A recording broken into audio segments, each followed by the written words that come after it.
Ajahn Kovilo. Um, Hello, everyone. This is Nisabho and Ajahn Kovilo. This is our regular 6:30 p.m.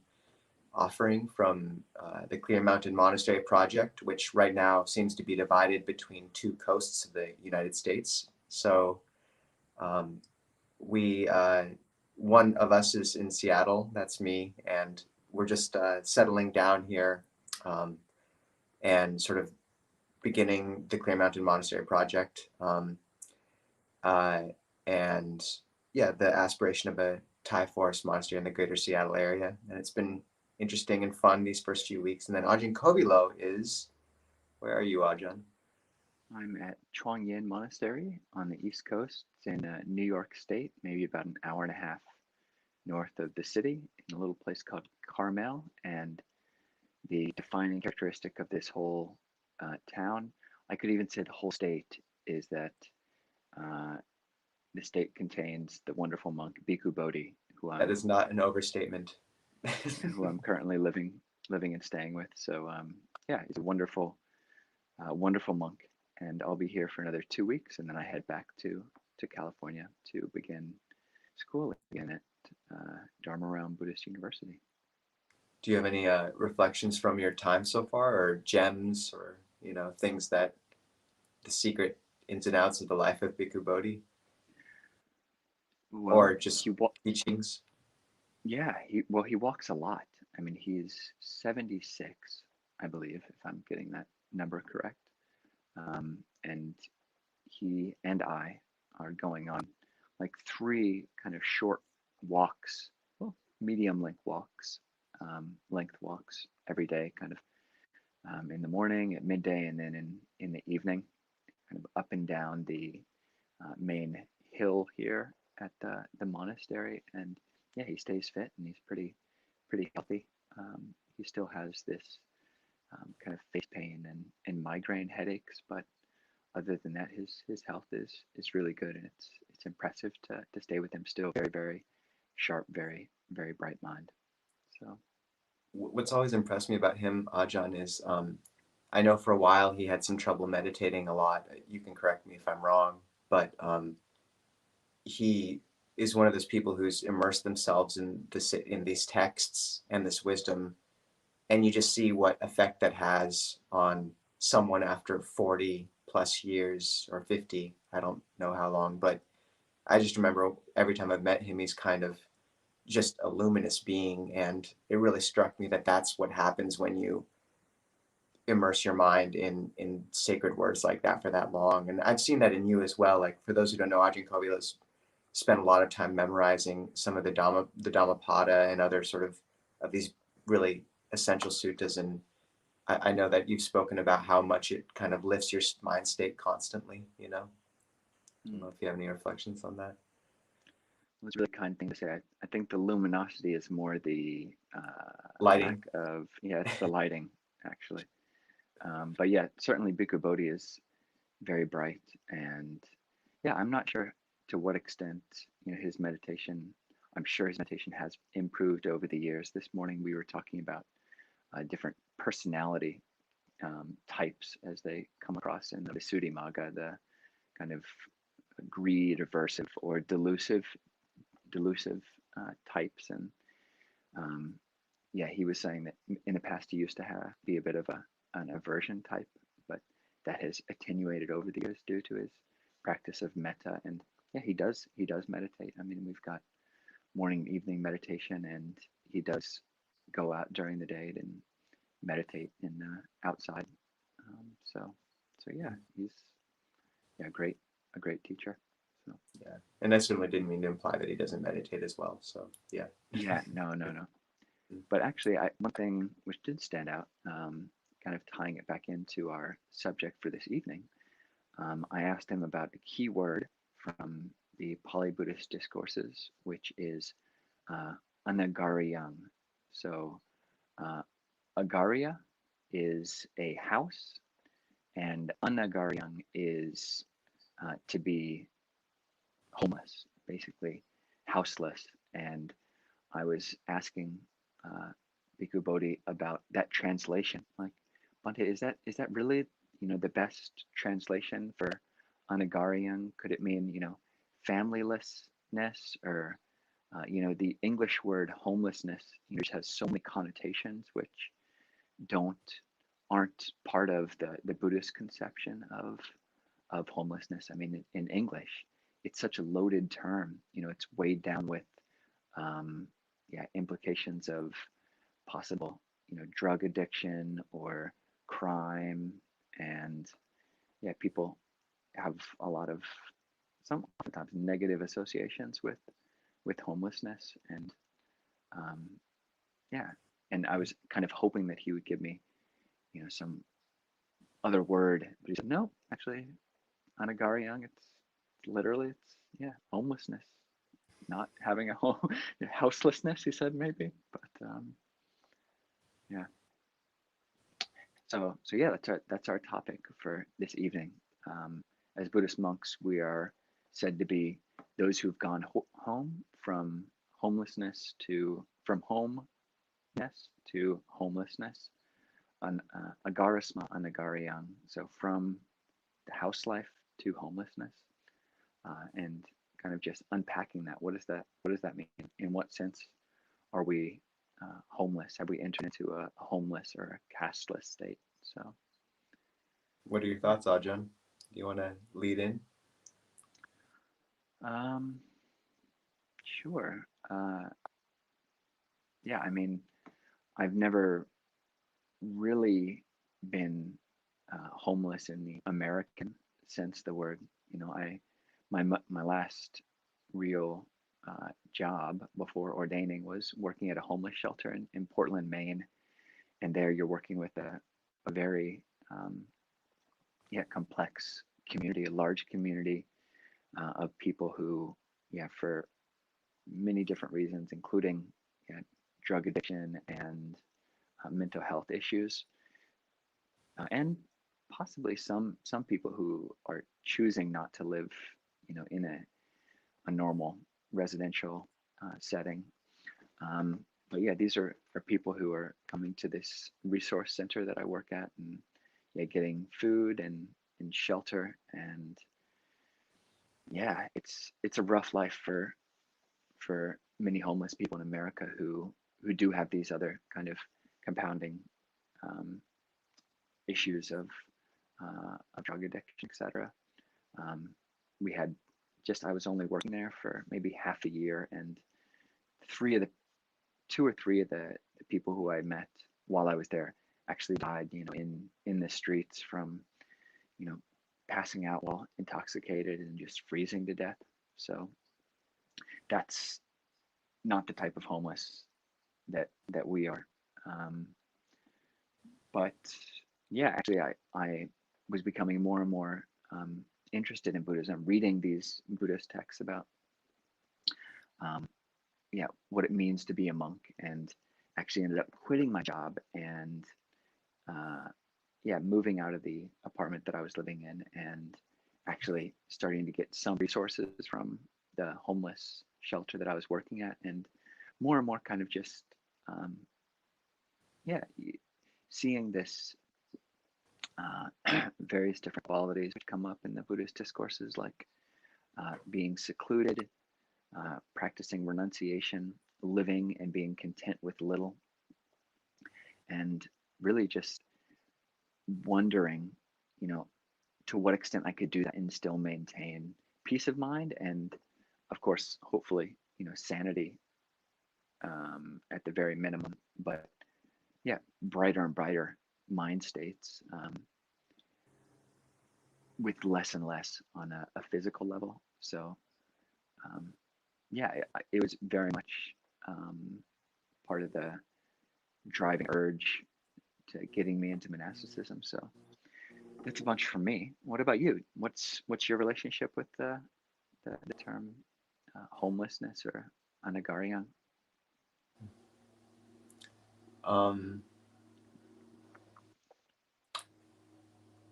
what always comes to mind is the talk I heard Ajahn Amaro give at a ordination, where he was speaking about the true meaning of homelessness, homelessness, in our tradition being one stops seeking refuge in the world. And I really liked that, that when, and it expanded the term to a breadth that I think allows laity as well to participate in it to an extent, in that the defining feature is not necessarily if you have a house to live in, because as monastics we frequently do, although we're advised to leave that dwelling place at times, and that is significant and worth speaking on. But that one stops kind of seeking solidity in a society and a world that just cannot provide it. And I think on a deep level, we know that instinctively, and rather looks at the whole adventure of life as a teaching. And it's that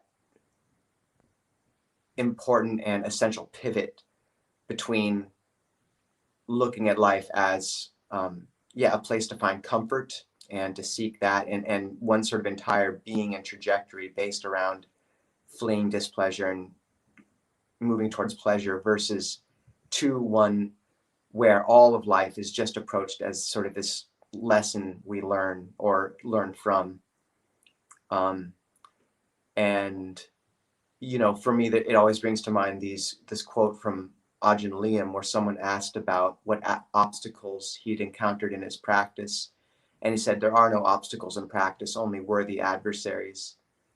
Um, and yeah, I think that that's the beauty of the First Noble Truth, is that it changes dukkha from something that we are compelled to run away from to something that we turn towards and use as part of the practice. And in that, it changes the whole story of our lives, from one of seeking comfort in the world to one of just using this world to shape us into more wiser beings. So I really I like that distinction, and yeah, there's more to be said around all that, but I'm curious what your thoughts are, Ajahn. Yeah, that's beautiful. I'd never heard that quote from Ajahn Amaro about homelessness, or basically the state of a monk, being state of a monastic being one of, yeah, not searching externally for refuge, but finding an internal refuge. It reminds me of, yeah, that very well known talk by Ajahn Chah, basically our real home. Mm. And it's basically, yeah, on an external level, to some extent, in preparation for this talk, I as a Wikitarian, to some extent, spend a lot of, fair amount of time reading Wikipedia articles, and found this distinction between three different types of homelessness. You've got primary homelessness, which is like people who are just living on the streets. Basically, it's what you oftentimes think about with homelessness. And you've got secondary homelessness, which is people who don't really have a stable home. So basically, like, they might be staying with a friend one night, excuse me. Next night they're staying at a shelter, maybe two nights, somewhere Mm. else, and it's kind of just moving around in the.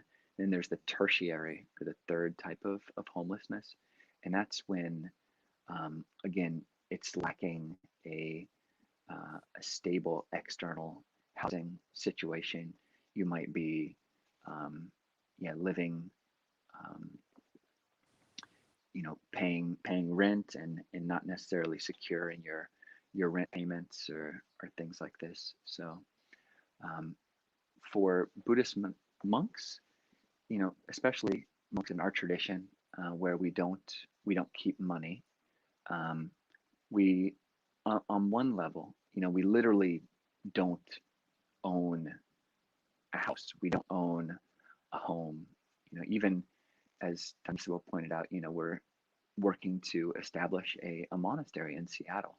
But that, when that happens, um, actually getting a piece of land, getting buildings on the piece of land, it won't be ours. We can't like we can't really sell it and get money for ourselves.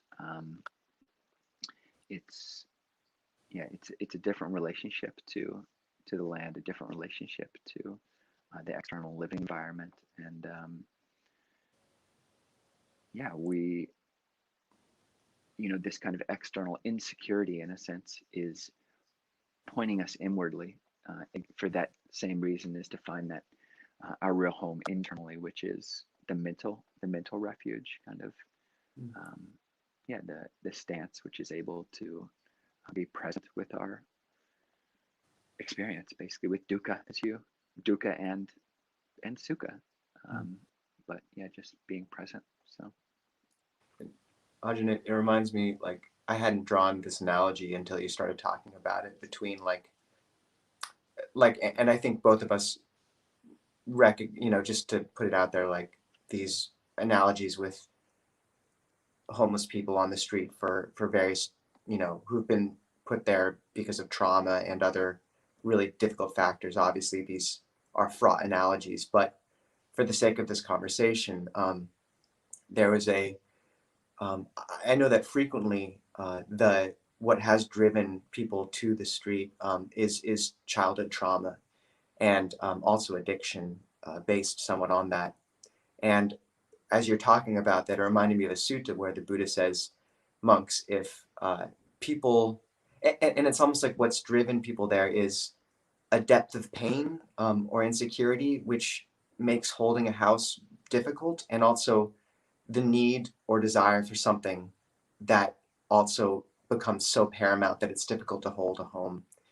And I just remember, well, first of all, a sutta where the Buddha says, if people accuse you and say, monks, you are addicted to jhana, you should respond, yes, we are addicted to jhana. Monks, these are the 4 kinds of holy life completely conducive to dispassion, to cessation, to enlightenment. That is the 4 jhanas, which are deep states of concentration. And also just thinking about that moment, this word samvega, which is we've spoken about before, and is virtually impossible to really translate in one word in English, but involves this sense of dismay and chastening and a sudden realization of the fragility of our situation and the depth of suffering and scope of it in our own lives and in everyone's life, and demands a response. And I think the reason we ordain is because there comes a point where that vision manifests so strongly that we can't keep on living as we were. And I remember for me, that vision grew over years, but there did come a point. Well, I tried to drop out of college in junior year, but people told me not to. So then I stayed on a year later, but then it hit again where I just realized, and not that everyone has to go forth as a monk, but for me personally, I just realized the depth of um, fragility and the fact of death and what that meant if I really saw it clearly in my life, and how it meant I had to reorient everything towards purifying my heart, and um, and that what that implied was, yeah, moving forth into robes. So the analogy is problematic, but similarly, the pain or the dukkha, um, and also the uh, refuge we find in the practice, both take on such gravity that holding a home becomes somewhat unsustainable for us. And that's a really problematic analogy in some ways, with people who have been on the street for other reasons, but perhaps there's also something to be said for this reason why we felt we could no longer live a householder life, because of the depth of the problem and the scope of dukkha we saw in the world, and the how much we wanted what was beyond that, and that those both kind of called for a complete shift in our priorities. Hmm. Hmm. What are your thoughts, Ajahn? Yeah, bringing up samvega, just the precariousness of yeah normal um, yeah normal middle class or upper class, or yeah any kind of just normal life in society is yeah a good reflection.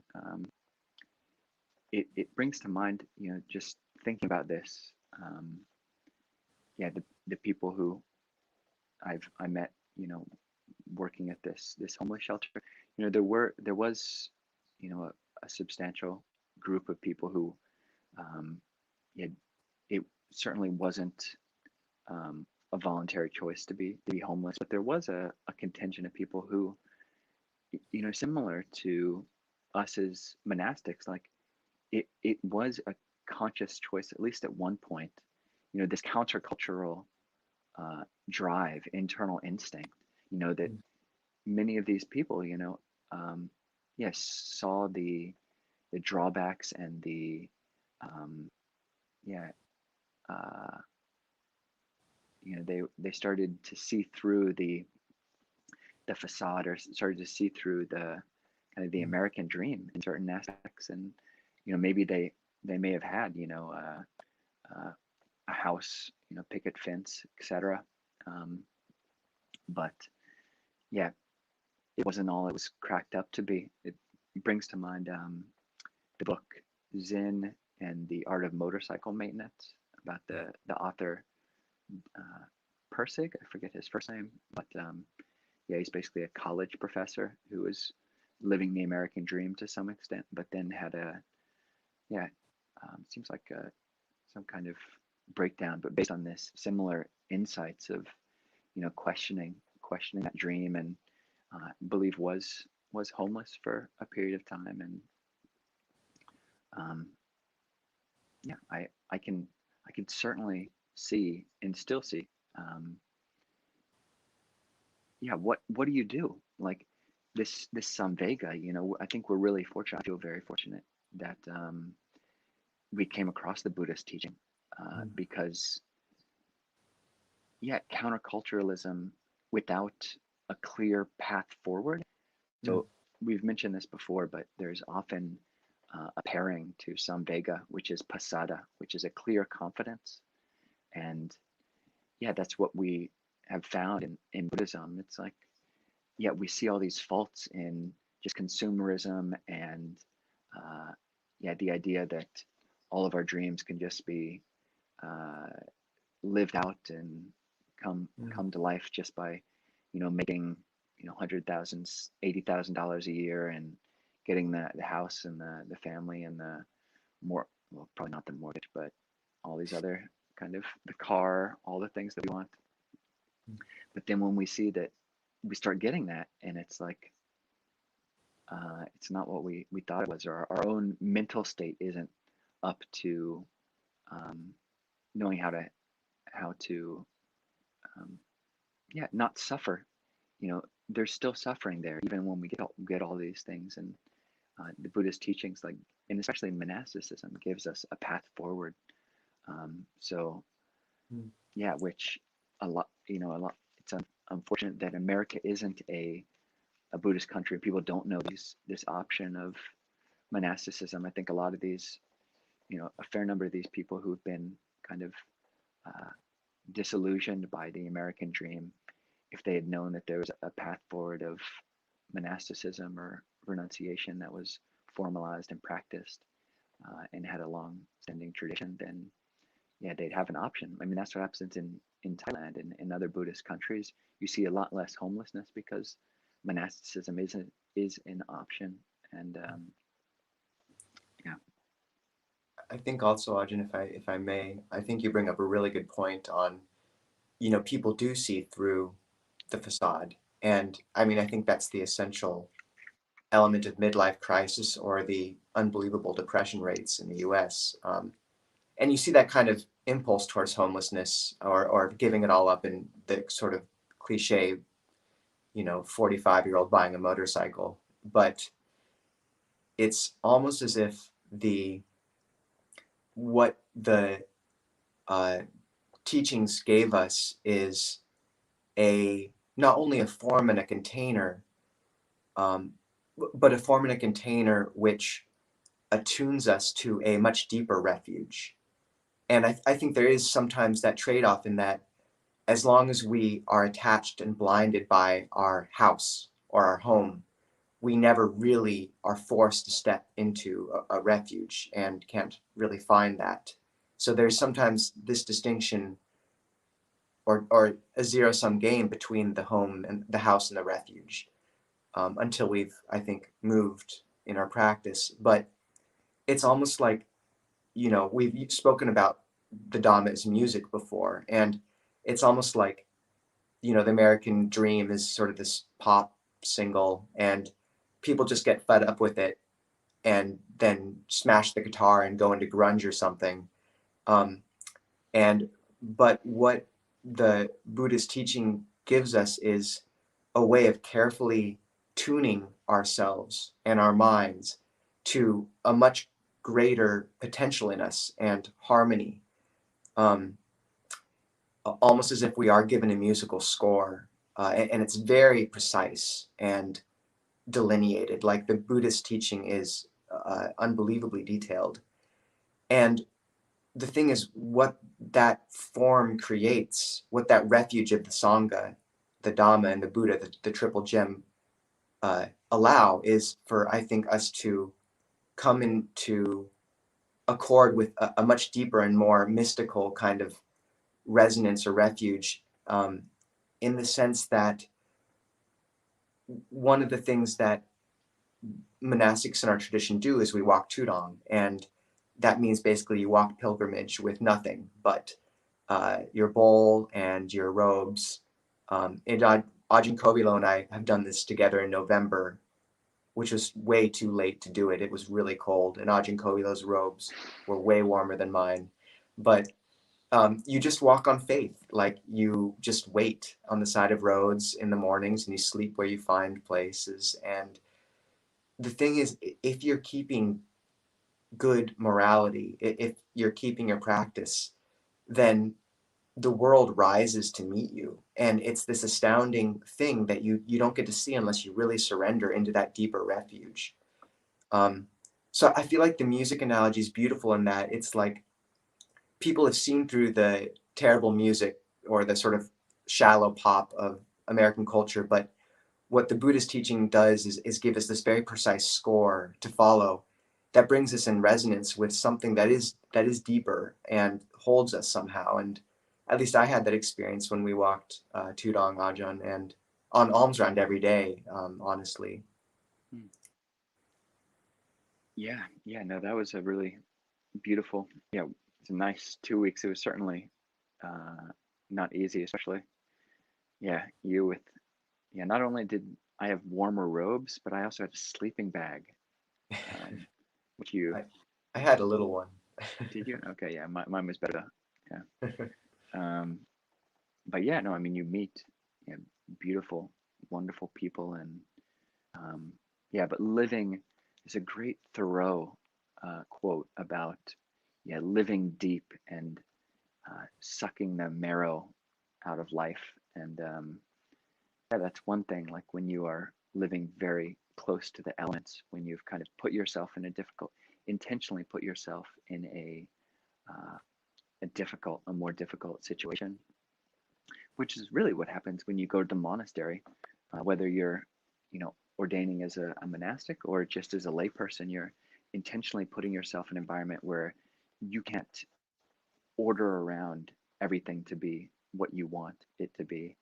And yeah, you really, if you want to survive in a monastery, you really have to find the place of relinquishment and letting go. And really, I think the word homelessness is kind of the embodiment of those principles of relinquishment and letting go and contentment. Mm. Um, and and that's what it means to be homeless, maybe, in a Buddhist senses, where yeah, trying to be more and more uh, content and to be able to let go of more and more of these external props, which um, yeah, in the end, uh, aren't really necessary and or are provisionally necessary to some extent, but really like yeah, pushing the envelope. Um, should we open it up to some questions from other people? Yeah, as you like, God. And yeah, I think just what you're saying, though, is really, it's true. And yeah, there's just beautiful stories of abbots who refuse to live in their monastery to keep sort of from falling into any sense of comfort. Like Shu Yun just lived in a pigsty out back of his monastery for years. They couldn't get him to move in. And he was like this 120-year-old master from Mm, China last century. And then yeah, I know many Tibetan masters just sort of take off and are sort of found months later, kind of working as the servant of some sort of nomad clan, and the Buddha advises us to regularly take periods of this pilgrimage to kind of, I think there's a lot to be said for it. So yeah, and I think going on alms round every day is a really powerful way of doing that too. You don't know what's going to come or if anything's going to come. So mm. Yeah, anyways, Ajahn. Bhikkhu Bodhi just went uh, pilgrimage a couple years ago in India.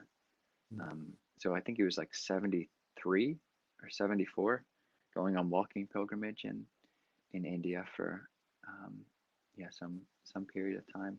But yeah, it's impressive. I know Ajahn Jayasaro does the same thing from time to time. Um, at age mid 60s, something like that. But yeah, it's it's a good practice to kind of shake us up and see where our attachments to comfort really lie. So And I think sometimes it has to be complete to really get it. Like I know this story of Saint Teresa of Avila, where I reference sometimes where she was sort of leaving her aristocratic family and running away to practice with the Desert Fathers in medieval Europe, and she just had one coin and for bread. And as she was leaving, she heard this voice in her head that said, "Do you have faith in me or in a coin?" And she said, "You, Lord," and dropped the coin and left. Um, and similarly, I remember the first monk I went tudong with, who was also lovely, but you're lovely too, Ajahn. Was he he had a dream before we left where he was jumping off like a fifth story of a building, and his parachute came out just in time to catch him. And then he jumped off the third story, and the parachute barely got out. And then he jumped off the first story and just woke up when he hit the ground. And the message being that sometimes it's safer to take the bigger jump.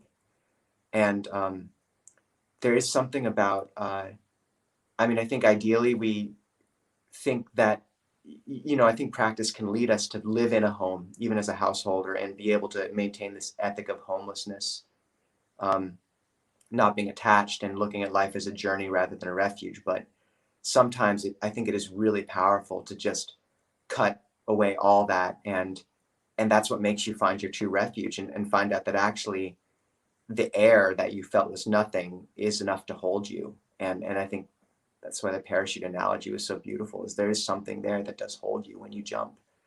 And yeah, I know Ajahn Pasno said that wisdom will take you to the edge, but faith is what lets you jump. And so I think we all have our different moments where we need to jump, and it's interesting to find out when you hit that edge. hmm. Yeah, one other thing that we have, and I think you're the one who has the choice of uh, highlighting questions if we wanted to go that route. But um, yeah, one thing which we have, as homeless monks, basically, is a community of other quote unquote homeless, um, yeah, homeless samanas, homeless monastics, and that's, I can't speak too highly on the importance of, having, role models and friends in this. I mean, that's something which, if one's just going to try to go it alone, that is oftentimes not so sustainable because, it's difficult for all these reasons, living, giving up so much, um, giving up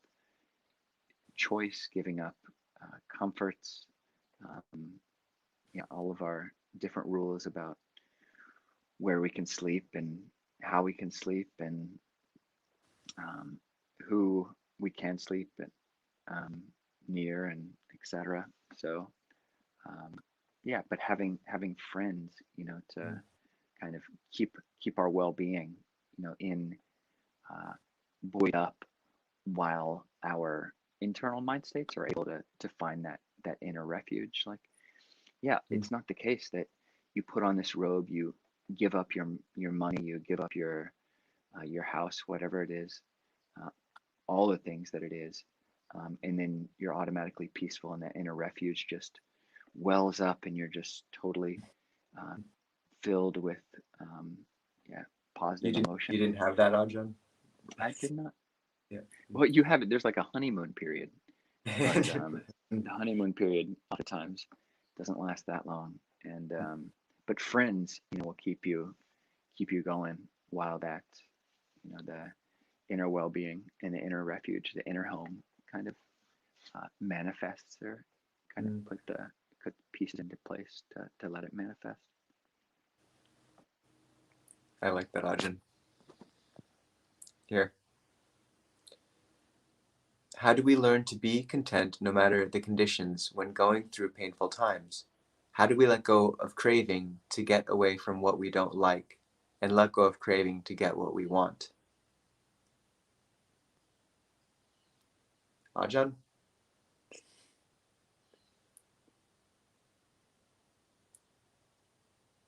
are you there, Ajahn? I think it might have frozen. Okay. Um, I might speak to that question until Ajahn Kovilo returns. How do we learn to be content no matter the conditions when going through painful times?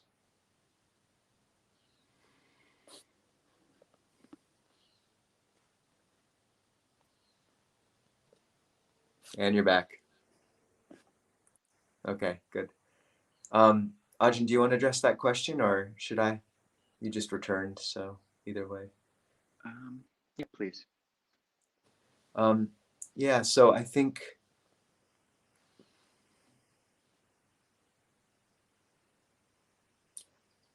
a lot of it comes down to, I mean, we can offer sort of lofty teachings on wisdom and, poetic sayings, but so much of it comes down, I think, to acknowledging that we need uh, pleasure. Like we need it. It's a human need. And until we've managed to cultivate an internal source of that pleasure, then we will naturally be deeply shaken and directed by our attempts to draw out the pleasurable and avoid the painful in our lives.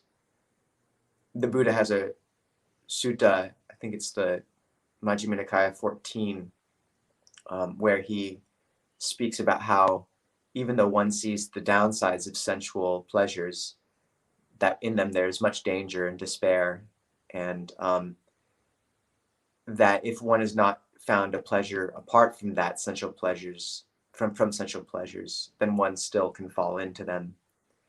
And so I think that really beginning to look towards what we cultivate in meditation in terms of, can we begin to find pleasure in that? And I think the mindfulness of breathing, anapanasati, especially for me, as taught by Ajahn Jeff, Ajahn Lee, Ajahn Suchito, this robust, full-bodied awareness that utilizes the sort of subtle energy of the breath to really nourish the body and mind is a robust and important source of pleasure. And so learning to become skilled with that. I think sometimes this narrative of meditation can be like, just keep doing it. Eventually something will click and it'll just pop into this upper bright mind state. And I'm sure that can happen, but I think a much better litmus test is really to see, like, is one able to cultivate this pleasure in one's meditation? And if there is that ability to tap into that, then I think we're far less shaken by the external ups and downs of life. I think it's just necessary to have that kind of very practical tool. And only then do all these kind of more lofty reflections, I think, really have a foundation to stand on. Ajahn, do you have something to say more, or should I highlight another question? Yeah, no, I think that's a great point. I mean, basically, meditation is kind of the training ground, or it's kind of our lab. That's a half hour, 45-minute, hour long period of meditation is somewhat like a mini journey into homelessness to some extent, or a mini journey into it's basically it's certainly a practice of contentment in miniature. um, and yeah, because especially when you start pushing your limits time wise, that's Mm, that's when you learn about contentment. That's when you learn mm, um, how to stay with this difficult thing, this body, this difficult thing, which is the body, which is the mind. If you usually you're used to sitting half an hour, push your meditation to even 35 minutes, 40 minutes, and um, yeah, you'll see where your contentment limits are. And that's one of the things that really kind of is, for me, a very big encouragement for this um, this life. And I don't just mean monasticism, but one of practicing meditation and the Buddhist teachings on a whole. Because yeah, I want to be able to deal with that. Like it's something, it's internal capacity that I'm lacking, that I mm. cannot be contentment. Just 3 more minutes, just 5 more minutes, and yeah, you start seeing that, and uh, it's frustrating on one level. But then when you see that it can be trained, when you do push your limit up, you can start sitting in a contented way for 35, 40 plus minutes. It strikes me that that analogy can apply to also to the communal living situation we find ourselves in. So Hmm. one, even if one can live with a certain other monastic, this isn't you, Ajahn, but for like 30 minutes, try living with them for a year. See? So, if there's one way to really train yourself on giving up internal preference, um, yeah, Yeah. and those also require a lot of internal resources and wisdom too. So I think we've all had monastics who have given us that really beautiful lesson as well. And you come out of it if you handle it well with a lot of love. So Yeah. So Tanisbo and I, we are, creating this Clear Mountain Monastery project, and we will be, um, living together, um, during the summers and winters, and then when I'm finished with the university program, living together more long term. Um, I think we'll be trying to have different huts, but probably like but sleepovers. Yeah, yeah. yeah, yeah, but still, like, I think, I don't know about you, but looking at, like, we have started looking at, like, married, advice for married couples, like when married couples start having their your divorce Oh rates yeah, peaking. subconsciously, right? I don't think we made that explicit connection, but that has come up Yeah, in our conversation, hasn't it? yeah, yeah, exactly. It's true. Yeah, figuring out Like how the to number of how to live with positive to somebody. negative interactions. Yeah. Yeah, yeah, that research is all about, how to live with your Mm. spouse. So Thanks for that reflection, Ajahn. I like that.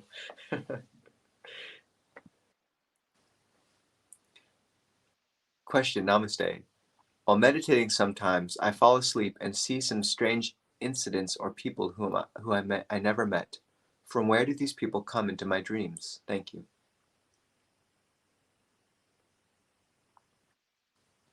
Ajahn, would you like to speak to that? Gosh, I don't really know if I have a good answer. I don't think science has a good answer. I mean, from a Buddhist perspective, dreams, just like, well, you know, waking thoughts are perceptions. They're a part of the mechanism of sanya. Um, and yeah, where sanya comes from, where perception comes from. Um, yeah, were these people who you met in a past life? Um, I don't know. Um, yeah, I don't think there's a good answer. I don't know if the Buddha ever addressed this question of um, what's the source of perception. I know that yeah, just yeah, it's not something the teaching goes into a lot, like Ajahn saying, I think. And what teachers usually advise with regard to what we call nimittas, which are sort of signs. And I think there's some analogy here. It's nimittas frequently, in one use of the word, can be visions which manifest during meditation, although there's other uses of the word. Um, and frequently they advise not getting lost in them or giving them too much um, attention, and just continue your practice, return to your object. And I think that can be a safe, for example, the Freudian view on the mind, where it gets such power to the subconscious and importance. I think that, yes, there are these subconscious forces we have, this, old karma, but um, what I've seen with so often with some forms of psychology, it's sort of like wandering around one of those um, old Western towns where in the movies it's just the facade of each building. For me at least, wandering, I spent many years in a meditation practice where you just sort of tried to get deeper into these stories. And in the end, it just was sort of like wandering around one of these towns again and again. And from my experience is that when you start to cultivate this power in the mind from samadhi, from concentration in some measure, it it just kind of burns through a lot of that subconscious stuff and just changes it. And not that some people don't really have to go into deep therapy to address deep trauma contained in the subconscious, but so often I think that just really practicing well and developing brightness in mind can actually burn through a lot of these things and knock down those facades, or that some of that trauma can be addressed by relaxing its and addressing its patterning counterpart in the body when one cultivates breath meditation more. And yeah, but I think also sometimes, like I know my dad has really meaningful dreams at times that definitely have import. So I think sometimes there are special events, and sometimes I think one's dreams can mean something as well. But I don't ever have, I rarely have things like that. I've never really have meaningful dreams in the same way. So, Ajahn, should I do one more? Should we? We're coming to the end of our time, but what are your thoughts? Let's do another question. Okay. The homelessness which reflects social decay is typically dysregulated and unclear choices. Could you discuss the relationship of developing the paramis in relation to living a well-regulated life?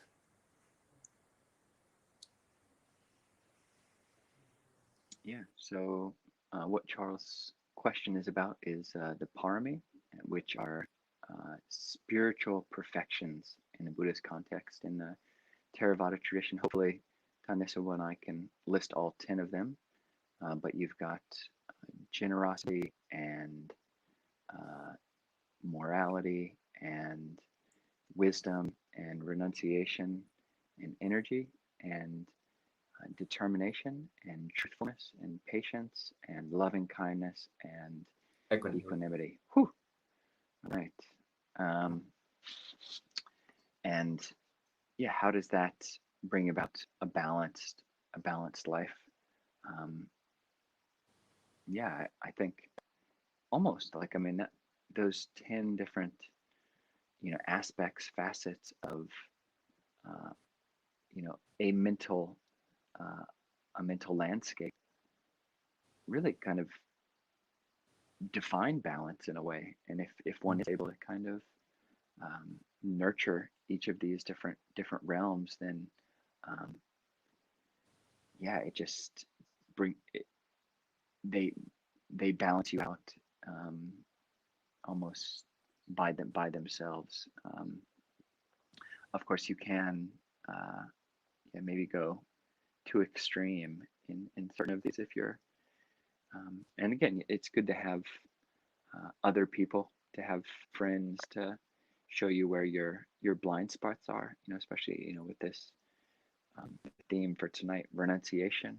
The parami of nekama, or yeah, renunciation, parami, the perfection of giving up or relinquishment. Um, yeah, you can go too far in pursuit of that, and forget loving kindness, forget equanimity, and just feel like it's all about externally giving things up. Um, yeah, I think an honest look at oneself and honestly listening to other people's feedback. I know, um, was it Benjamin Franklin? I think he had a list of 10 different virtues which he basically based his life on. So it was like I think there is some overlap with the 12 parami, but like truthfulness and sincerity and this type thing. And every day he would, I think he would focus on a different virtue every day and would kind of keep track, keep tally of how these different virtues were growing in his life. I think you can do the same with the parami. Just yeah, doing um, yeah, just each day seeing if you're covering your bases um, of the parami. Uh, yeah, what do you think? I don't know. Yeah, I think you're right. They kind of define balance, and it's interesting. In almost every Buddhist list, wisdom always has one representative, which kind of is the ability to keep them in balance. There's always one representative of wisdom, I think. So in the paramis, you actually have wisdom, which is, it's just right there. But some places say you'll have mindfulness as the representative. In, say, the Brahma Viharas, the four boundless abodes of loving kindness, you have equanimity. So usually there's always this pivot point looking over everything, and I think that's significant to keep things in balance. I think as Westerners, frequently what um, like from having lived in Thailand, and I think Ajahn Kovilo might uh, be able to reflect on this as well. Uh, what you see in that culture is an, you don't realize how beautiful generosity is and what that does to the heart until you have lived in that culture for a time, because it really is a defining aspect of Thai culture. I mean, it's called the land of smiles for a reason, and kids are taught from, you know, when they aren't even old enough to speak to give on, say, alms round or something like that. And I think that it's safe to assume for many, as meditators in the West, frequently there's this love right away of the wisdom teachings, but I think a lot could be gained from learning. I think frequently what the West lacks is kind of holding up that generosity. I mean, it's the first of the paramis for a reason, of the paramitas, sorry, the spiritual perfections. I think it's really a basis. It's very robust. So there's some practices which Ajahn Kovilo, you spoke of in Sri Lanka, where they make a practice of giving, not eating until they've given food every day. Is that, what is it called again? I forgot. called Saraniya, the Saraniya practice. Mm. So, and is that before breakfast, or can just, can it be like a dinner thing, Yeah. Yeah, I mean, it could be any meal. I mean, I think the monastery where I first saw it, they just were keeping one meal a day. But yeah, I mean, giving before you eat is a beautiful thing. I mean, and yeah, as I think I've mentioned before, it can be great if you can give to a friend, family member, teacher, um, coworker, but yeah, just giving to um, beings, just throwing it out outside, hoping that some bird eats it or some other critter eats it is a great way. You're still, yeah, practicing generosity, reflex, and yeah, it is beautiful. And this thing of when we go on alms, it really does shake up perceptions of wealth and what it Mm. means to be wealthy or what it means to be poor or what it means to be rich.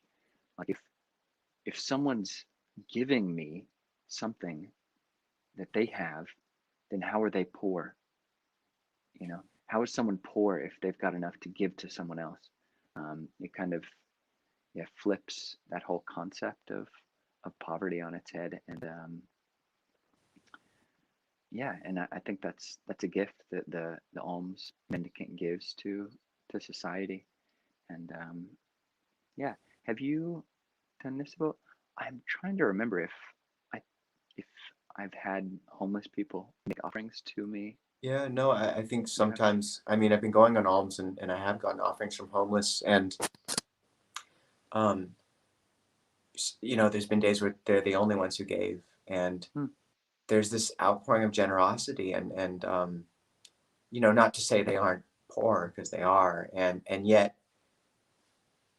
when they're, in Thailand, when that sort of farmer gives a piece of rice, or some rice, it's a moment in their day where there's a wealth of an internal kind, and it's beautiful. And so yeah, I've had a lot of interactions recently in Seattle with homeless, on alms round. And a few days ago I was speaking with one, and they didn't have anything to give me, but they had this sort of piece of cloth they tied around their fingers, a ring.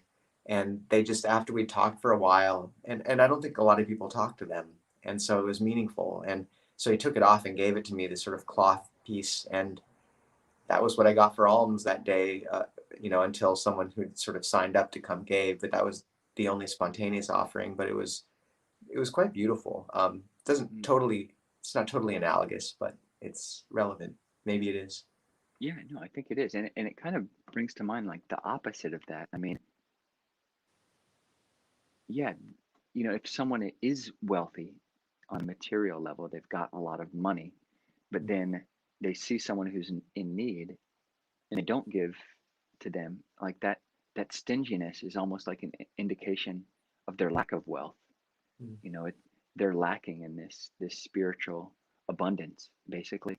Um, yeah, the spiritual inner abundance, which is, as we're kind of pointing out, like, is independent to some extent with um, yeah, the external abundance, that kind of disconnect, and Mm. I yeah, agree. Ajahn, I think we may have run through our time. yeah, it's too bad. Other good questions. Maybe just a one word question to this question about the Noble Eightfold Path. What do you think, Venerable? We've got this in the Noble Where is Eightfold it? Path. Um, Oh wait, it's a one-word question. Just that. well, what would you consider the most profound and challenging path factor? Oh. Ajahn, what? I guess it's All two words. Two words. Right. right. All right. The correct answer is right something. Well I don't played. have the answer, but yeah. I'd say right. Mm, maybe right samadhi for me. I think a lot of Westerners, that's a doozy, and that takes a lot of work and cleverness to get around, and you sometimes have to approach it through wisdom. And so yeah, that's certainly, I think, what a lot of us are working with. So Yes. Good answer. I'll agree. I'll agree. Yeah. Thanks, Ajahn. All right. You, good luck with Bhikkhu Bodhi over there, Ajahn. Study for the rest of us. And Yeah. yes, Thank you very much. And it's great talking with you, and good luck on your alms rounds. I hope, um, yeah, you keep surviving. And yeah, I'll see you soon. I'll be visiting there, and see if, you next month. if anyone's in Soon. Seattle on August 7th, Saturday, Ajahn Kovilo and will be coming, and there'll be a retreat in West Seattle. So you can go to our website if you want. And that's online too. And we'll have Aya Soma, our friend, the co-founder of Buddhist Insights and a lovely bhikkhuni. She'll be uh, coming in as well via StreamYard. So it'll be a 3-person retreat um, labeled Maintaining Inner Quarantine, uh, Buddhist Teachings on Refuge, which we were going to label something about PPE, but I didn't know what that meant. So apparently it's personal protective equipment, which is it was a good title, Ajahn. Yeah, I'm Buddhist just out of the, PPE. Isn't that cool? yeah, Yeah. I'm just out of the loop. Yeah. So, all right. Thank you Yeah. all for joining us. Mhm. Yeah. Thanks, everybody.